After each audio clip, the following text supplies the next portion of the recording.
Hello friends, today I will be teaching you some things about the Ming Dynasty. The Ming Dynasty, which ruled from 1368 to 1644, succeeded the Yuan Dynasty of the Mongols. People were generally pretty stoked about this, as the Mongols were not very popular. Many Chinese people resented them for being the first and only foreign-led dynasty in Chinese history. The Chinese were always the biggest kid on the block, and they did not enjoy being ruled by outsiders, despite the efforts of rulers such as Kublai Khan to fit into the traditional Chinese culture. The Mongols also ripped people's limbs off, and, well, there's a reason why roughly 1 in 200 men can trace their lineage back to Genghis Khan. As such, the Ming Dynasty were enthusiastically hailed as a return to tradition. The two characters that make up the word Ming are the characters for sun and moon, which together form the word for bright. This reflected the bright future that people expected from the restoration of traditionally ethnic Chinese rule. Every day was Throwback Thursday, and this return to tradition was also reflected in their administrative choices, particularly the enthusiastic adoption of Neo-Confucian values, including the importance of education and meritocracy in selecting government officials. This style of bureaucracy is largely known as civil service. China is a big place, with loads of diverse ethnic groups and geographical regions, and is generally a nightmare for one guy to rule. Despite Ming emperors generally centralizing their power within the central government, they knew that ruling all of these places directly would be impossible. So, these educated Confucian bureaucrats, known as the scholar gentry, were tasked with governing individual provinces for him.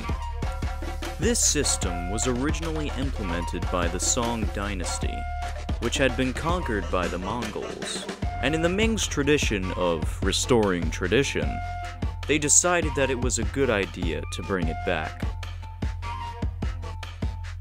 It was a good idea, and China became massively influential over its neighbors. The Ming bureaucracy had a knack for diplomacy, and Korea and Vietnam were incorporated as vassal states of the empire.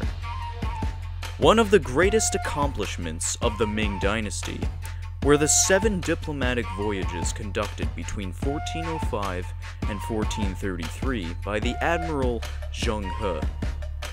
Massive treasure fleets, with ships large enough to hold farms and livestock, were sent out to explore the Indian Ocean, established diplomatic relationships with new trading partners in India, Africa, and the Middle East, and demonstrate the majesty of the Chinese Empire with their lavish gifts and impressive fleet. According to some historians, Zheng He may have even reached the Americas, though this is a very controversial theory. 6 of these 7 voyages were performed under the rule of the 3rd emperor of the Ming Dynasty, Emperor Zhu Di, also known as the Yongle Emperor. Yongle means perpetual happiness, and the title fits him like a glove. His rule is generally accepted as the peak of the Ming Empire. Under his rule, infrastructure such as the Great Canal and the Great Wall were rebuilt, strengthening the defense and economy of the empire. He also moved the capital to Beijing and built the Forbidden City, which still stands today as a reminder of the imperial power of the Chinese government. Under his rule, and the rule of emperors like him, Chinese culture flourished. 3 of the 4 great classical novels of Chinese literature were written during the Ming Dynasty, and Chinese arts and crafts were sought across the world. Europeans clamored for Chinese porcelain, which they elegantly called China, as well as jade and silks.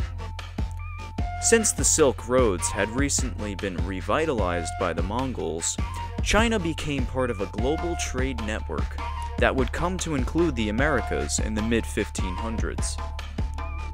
The Portuguese would be the first Europeans to reach China by sea in 1517, and soon Chinese merchants would begin directly trading their goods for Spanish silver from the New World. Along with exchanging goods, Catholic missionaries, known as Jesuits, decided that they should also exchange some Jesus with the Chinese. The Ming Dynasty had several religious inclinations, but the dominant religious beliefs during that time were Taoism, also known as Taoism, and Buddhism. Christian missionaries decided that they needed more Jesus in their lives and began to spread their teachings. Christianity slowly caught on among the upper class first, but today there are roughly 54 million Christians living in China. So, good on them, I guess. I'm in a good mood, so let's talk about the collapse of the Ming Dynasty another time. Bye!